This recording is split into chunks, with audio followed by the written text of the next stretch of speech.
বন্ধু, আপনারা সবাই জানেন যে কিছুদিন আগে আমরা জেনেছি গুসকরার একটি প্রাথমিক বিদ্যালয়ের পার্শ্ব শিক্ষিকা অনিতা বিশ্বাসকে ট্রান্সফার করা হয়েছে। এবং এই বিষয়ে আজকে সম্পূর্ণভাবে জানার জন্য ওই অনিতা বিশ্বাস ম্যাডামকে আমার চ্যানেলে পেয়ে গিয়েছি। চলুন তাহলে শুনে নিই ওনার বক্তব্য। হ্যাঁ দিদি, আপনার নাম? আমার নাম অনিতা বিশ্বাস। আর আমাদের সার্কেল হচ্ছে ঘুষকরা 2 সার্কেল। আমার স্কুলের নাম হচ্ছে নৃসিংহপুর আদিবাসী প্রাথমিক বিদ্যালয়। হ্যাঁ বলো। আপনাকে তো শুনলাম ট্রান্সফার করা হয়েছে, এর নেপথ্যে বিষয়টা কি? এই নেপথ্যে বিষয়টা হচ্ছে আমার 2 তারিখ থেকে খুব জ্বর আর ঠান্ডা লেগেছিল। নিয়ে আমি হেডমাস্টার মশাইকে মেসেজ করে পাঠিয়ে দিই, যেহেতু রবিবার ছিল, ছুটি ছিল 1 তারিখে। হ্যাঁ, নিয়ে আমি হেডমাস্টারকে মেসেজ করেছিলাম যে স্যার আমার খুব অবস্থা খুব খারাপ, তার আগের দিনই ডাক্তার দেখিয়েছি। হ্যাঁ, নিয়ে স্যার বলছে ঠিক আছে বেশ, তাহলে 3 তারিখে স্কুল আসবে। এবার 3 তারিখে আমি আমার বাড়ি থেকে স্কুলের দূরত্ব হচ্ছে 30 কিলোমিটার। হ্যাঁ, এবার আমার একটা ট্রেন আছে, ট্রেনে করে আমি স্কুল যাবো। 11টা 5-এ ট্রেনটা ঢুকেছে। আচ্ছা, ম্যাডামের ট্রেন ঢুকেছে 10টা 45-এ, মানে বর্ধমান থেকে রামপুরহাটের ট্রেন হচ্ছে 10টা 45, আর আমার এখান থেকে প্রান্তিক থেকে বর্ধমান যাওয়ার হচ্ছে 11টা 5। নিয়ে আমি যথারীতি স্কুল গেছি। নিয়ে দিদি ম্যাডাম ইয়ে করে আমাকে অ্যাবসেন্ট করে চলে গেছে। বেশ, ম্যাডাম যাওয়ার পর আমি স্যারকে জিজ্ঞেস করে দিদিমণি আপনার একটু দেরি, আর অন্য কোনো দিদিমণি মাস্টার কেউ আসেনি, শুধু হেডমাস্টার ছাড়া। হ্যাঁ, এবার সেদিন কেউই আসেনি। এবার আমি তাও ছিলাম, আমি আর হেডমাস্টারই ক্লাস করিয়েছি। বললো দিদিমণি তাহলে আপনাকে একটা চিঠি করেছে, আপনি তাহলে একটা অ্যাবসেন্সের জবাব দেন। আমি তার পরের দিন আমার যথারীতি 4 তারিখে আমি ওনাকে জবাব দিলাম যে ম্যাডাম আমার শরীরটা খারাপ, হেডমাস্টারকে আমি জানিয়েছি, দেখুন হেডমাস্টারকে মেসেজ করা আছে, তা আপনি আমার ভুল হয়ে গেছে, আর টাইমে লেট হবে না, ট্রেন তো লেট করেছে, টিকিটটা দেখালাম যে ট্রেন লেট হয়ে গেছে। ম্যাডাম কিছু বললো না আমাকে, আমি কাগজ দিয়ে চলে এলাম। ম্যাডাম ছিল না অফিসে, আর স্টাফ যারা আছে অফিসিয়াল তাদের বললাম, বলে ম্যাডাম বলতে আপনি কার কথা বলছেন? এসআই এসআই ছিলেন না অফিসে। আচ্ছা, হ্যাঁ। নিয়ে অফিস থেকে চলে এলাম। নিয়ে বিকাল সেদিন 7টার সময় আমি বাড়ি আসি, রাত 7টায়। মানে আমার স্কুল থেকে অফিস হচ্ছে অনেক দূর, ওখানে একটি বাস চলে। নিয়ে বাড়ি আসি যখন, তখন 7টা বাজে। ট্রেন থেকে নামি, নিয়ে হেঁটে বাড়ি আসি। আবার নিয়ে হয়ে গেল, নিয়ে আমি ডিউটি করছি। এবার আবার তারপরে ম্যাডাম আমি 3টে, আমাদের ওখানে যে স্কুলটা যায় সেটা হচ্ছে 11টা 5, আর 3টের সময় লাস্ট বাস। এবার 3টের সময় যথারীতি আমি বাস ধরে চলে, আগে অন্য মাস্টার আরো মাস্টাররা ছিল, তারা কিন্তু চলে গেছে। আমিও স্যারকে হেডমাস্টারকে বললাম স্যার আমি তাহলে চলে যাই, বাসটা তো চলে গেলে আমি আর পাবো না, তাহলে আমাকে রাত 7টার ইন্টারসিটি ধরে বাড়ি যেতে হবে। প্রতিদিন যদি 7টার সময় বাড়ি আসে, সংসার আছে, খাওয়া দাওয়া আছে, সকালে গিয়েছি কটা খেয়ে। মাস্টারমশাই বললো বেশ যান। বলে মাস্টার, এবার আমি যেই ট্রেনে উঠেছি মানে বেদিয়া থেকে, সেই ম্যাডাম নাকি 3টে 20-তে ঢুকেছে ওই আমাকে ট্রান্সফার অর্ডারটা নিয়ে। আমাকে পাইনি। একদিনের মধ্যেই ট্রান্সফার অর্ডার? হ্যাঁ, ওই না, একদিনের মধ্যে না, 9 তারিখে ট্রান্সফার অর্ডারটা, 9 তারিখে। বুঝলাম, কিন্তু একদিন লেটের জন্য কি ট্রান্সফার দেওয়া যায়? সেটাই তো আমার কোশ্চেনটা। আর আমাদের ট্রান্সফার হয় না, আমি 22 বছর ধরে ট্রান্সফারের জন্য চেষ্টা করছি।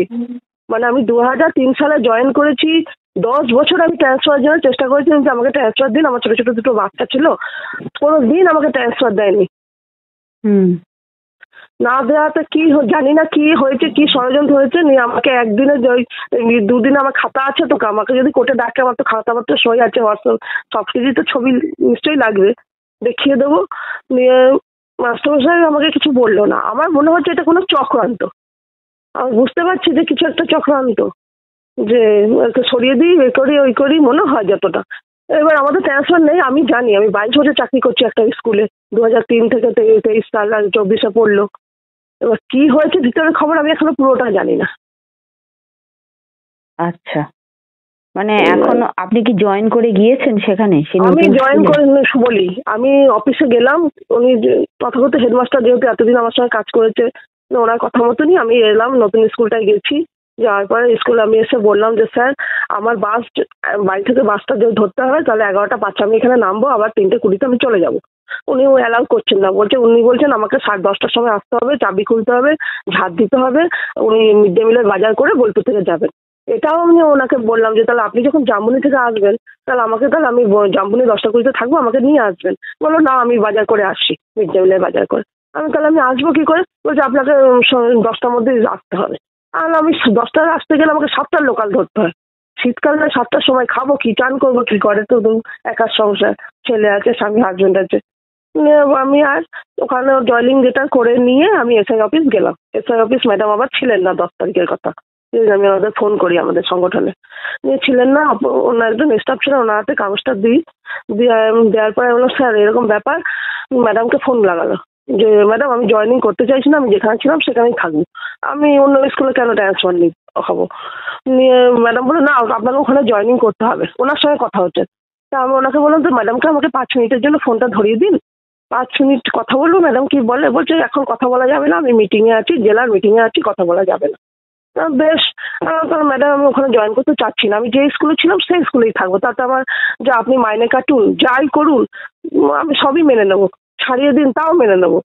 নিয়ে ম্যাডাম আর কথা বললো না, যথারীতি আমি ওই স্কুলে এসে আর রিটার্ন কাগজ জমা দিইনি, কেন আমি জয়েন করবো না নতুন স্কুলটায়, আমার একটু ব্যক্তিগত সমস্যা আছে বলে ওই স্কুলটা আমি জয়েন করবো না, নিয়ে আমি আর করিনি। ব্যক্তিগত হোক আর যাই হোক, আমাদের তো ট্রান্সফার নেই। হ্যাঁ সেটা তোমাকে বললাম, হ্যাঁ আমাদের ট্রান্সফার নেই। হ্যাঁ, এবার তোমাকে সেটা বললাম যে আমি একটু ব্যক্তিগত কারণ আছে বলে স্কুলটা আমি জয়েন করবো না। এবার সেই নিয়ে এখনো পর্যন্ত আমি স্কুলে আর জয়েন করিনি, জয়েন লেটারটা এসে ঘুরিয়েও না, হেডমাস্টার হাতে জমাও দিইনি, স্কুলেও যাইনি। তাহলে ছুটি পড়ে গেছে, শুক্র শনি রবি সোম 4 দিন ছুটি আছে। মঙ্গলবার দিন আমি কাগজপত্র যা রেডি করেছে এসে হাতে জমা দিতে যাব। আপনাদের হেড স্যার কি আপনার সঙ্গে সহযোগিতা করেন?